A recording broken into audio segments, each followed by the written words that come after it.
نحمده ونصلي ونسلم على رسوله الكريم والصلاة والسلام على سيد الأنبياء المرسلين وعلى آله وصحابه وبارك وسلم صلوا على الحبيب الله رب محمد صلى الله عليه وسلم نحن عباد محمد صلى الله عليه وسلم۔ پر نور ہے زمانہ صبح شب ملادت، پر نور ہے زمانہ صبح شب ملادت، عالم نے رنگ بدلا صبح شب ملادت۔ آئی نئی حکومت سکہ نیا چلے گا، آئی نئی حکومت سکہ نیا چلے گا، عالم نے رنگ بدلا صبح شب ملادت۔ روح الامی نے گاڑا کعبے کی چھت پہ جھنڈا، تا عرش اوڑا پھریرا صبح شب ملادت۔ آج 12 ربیع الاول شریف کا دن ہے، جشن عید میلاد النبی صلی اللہ علیہ وسلم کا بہت ہی نہایت ہی مبارک اور پرنور دن ہے، اور اسی دن میں سرکار دو عالم صلی اللہ علیہ وسلم محمد عربی محمد رسول اللہ صلی اللہ علیہ وسلم اس جہاں میں آپ تشریف لائے ہیں۔ سرکار دو عالم صلی اللہ علیہ وسلم کی ولادت باسعادت کا یہ وہی پرنور دن ہے جس وقت آپ تشریف لائے تو اس وقت میں ایسے واقعات اور رونما اور عجائبات ظاہر ہوئے جس میں سیرت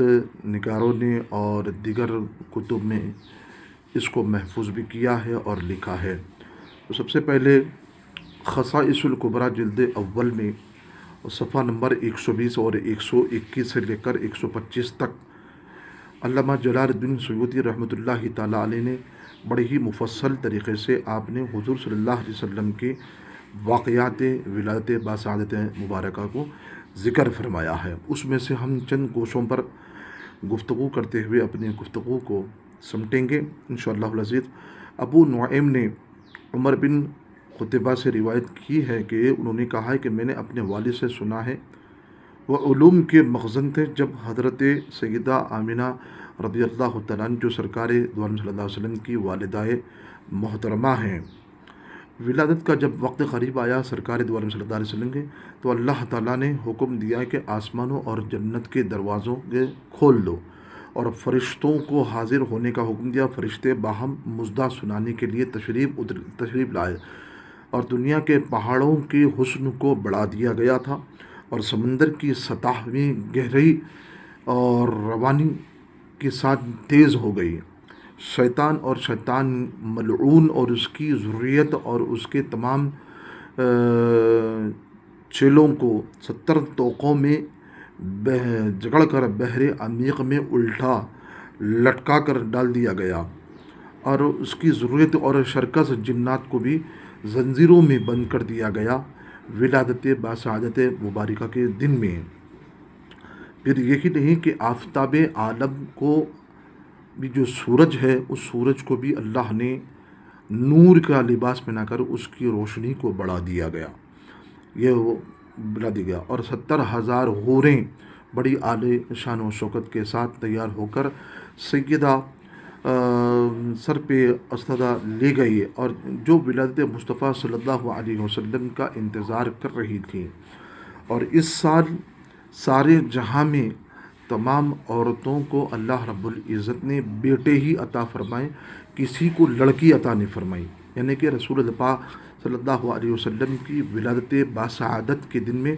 اللہ رب العزت نے تمام جہاں بھر کی جو عورتیں تھیں رسول پاک علیہ الصلوۃ والسلام کے صدقہ طفل سے، ان تمام عورتوں کو اللہ نے لڑکے ہی عطا فرمائے، لڑکیاں عطا نہ فرمائی۔ اللہ اکبر۔ تو پھر یہی ہے کہ جب سرکار دو عالم صلی اللہ علیہ وسلم نے کوئی درخت ایسا نہ تھا جس میں پھل لایا ہو، جو آپ جب تشریف لائے تو تمام درختوں میں پھل آ گیا، سرسبز شادابگی آ گئی، ہرے بھرے ہو گئے، کسی قسم کا خوف نہ تھا، دور دراز کے علاقوں میں عافیت ہو اور امن ہی امن اور شانتی ہی شانتی تھی۔ یہ سرکار دو عالم صلی اللہ علیہ وسلم کی ولادت باسعادت کے وقت میں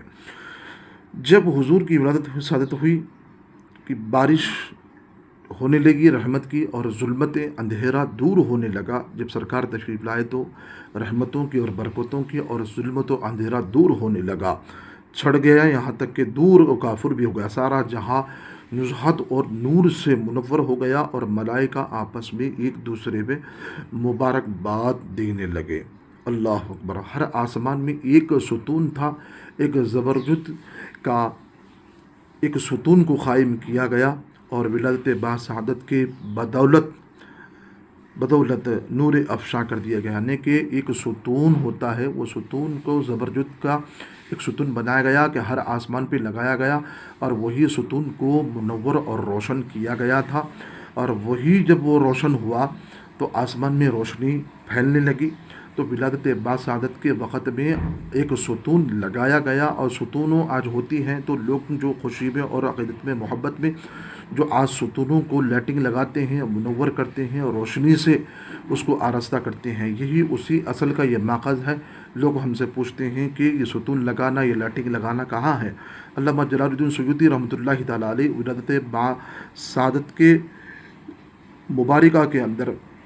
بڑی تفصیل کے ساتھ آپ نے ایک ستون کا بھی ذکر فرمانی جو آسمان میں لگایا گیا تھا۔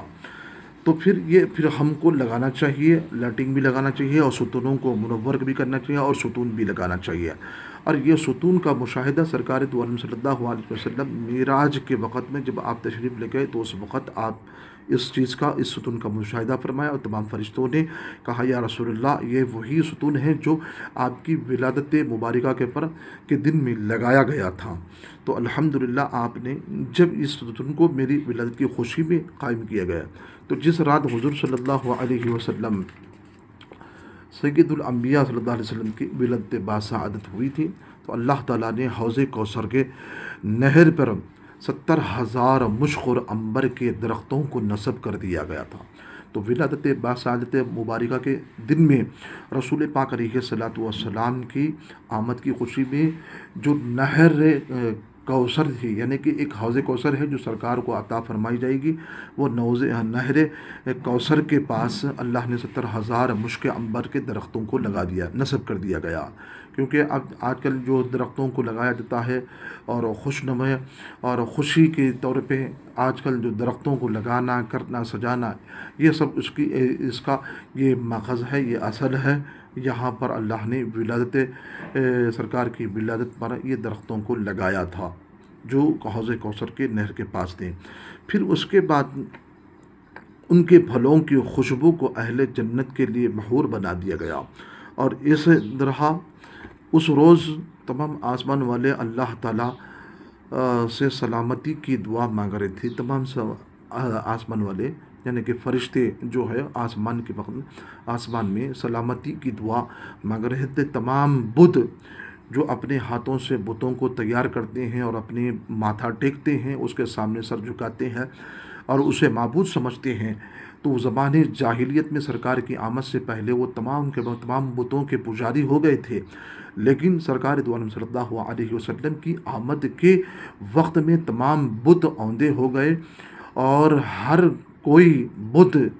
سیدھا کرنے کی کوشش کرتے تھے لوگ، لیکن وہ سیدھے نہیں ہوتے تھے۔ آخر میں وہ حیران پریشان ہو جاتے تھے کہ آخر یہ ماجرا کیا ہے، یہ بت ہمارے اوندے کیوں ہو گئی، ہمارے معبود کیوں اوندے ہو گئے ہیں۔ لیکن انہیں کیا پتا کہ رسول پاک علیہ الصلاۃ والسلام کی ولادت مبارکہ باسعادت ہوئی ہے۔ اللہ اکبر۔ پھر اس کے بعد وہ دنوں میں اپنے اپنے مقامات سے بحکم رب اٹھ کر نکل گئے اور کہے کہ قریش کا بھلا ہو، اور یہ کہہ رہے تھے کہ اس وقت آوازیں آ رہی تھی، مبارک آوازیں آ رہی تھی کہ قریش کا بھلا ہو، ان کے پاس ایک صادق اور امین رسول پاک صلی اللہ علیہ وسلم تشریف لائے ہیں، اور قریش نہیں جانتے کہ انہیں کیا مصیبت پہنچی ہے۔ اللہ اکبر۔ کیا مصیبت پہنچی ہے؟ قریش یہ سمجھتی تھی کہ کیا مصیبت ہے۔ کچھ ایسے قریش جو کفار تھے، کچھ اچھے قریش تھے جو صاحب ایمان والے اور صاحب مومن ہوئے ہیں۔ تو الحمدللہ کہ رسول پاک علیہ الصلاۃ والسلام جس وقت آپ نے تشریف لائے تو اس وقت کا عالم، اس وقت کے مناظر اور اس وقت کے عجائبات ایسے رونما ہوئے ہیں۔ پھر اس کے بعد سیدہ آمینہ رضی اللہ تعالیٰ عنہ فرماتی ہیں کہ سرکار جب میرے وطن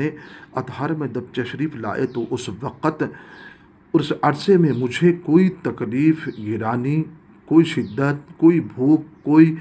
پیاس، کوئی کسی قسم کی بے چینی مجھے نہیں ہوئی۔ کیوں اکثر عورتوں کو ہوتی ہیں جو وضع حمل میں ہوتی ہے یا پریگننسی میں ہوتی ہے، تو اس وقت ان کے لیے کوئی بے چینی ہوتی ہے، تکلیف ہوتی ہے، گرانی ہوتی ہے، تو اس وقت ان لوگوں کے لیے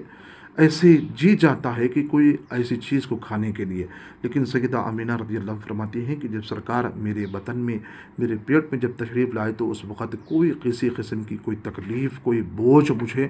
محسوس نہیں ہوا ہے۔ حالانکہ رسول پاک علیہ الصلوۃ والسلام کی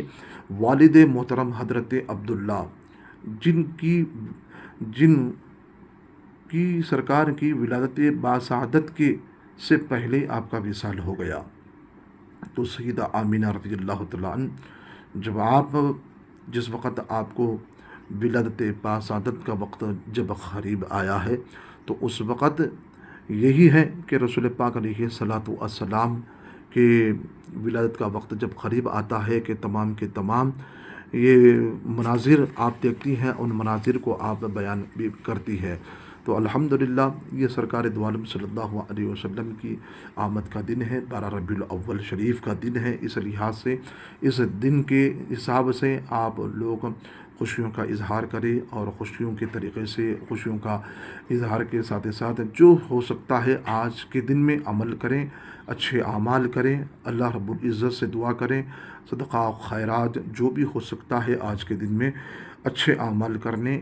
اور ہم سب کو اللہ ہر بلا اور پریشانیوں اور بیماریوں سے دور فرمائے۔ السلام علیکم ورحمۃ اللہ وبرکاتہ۔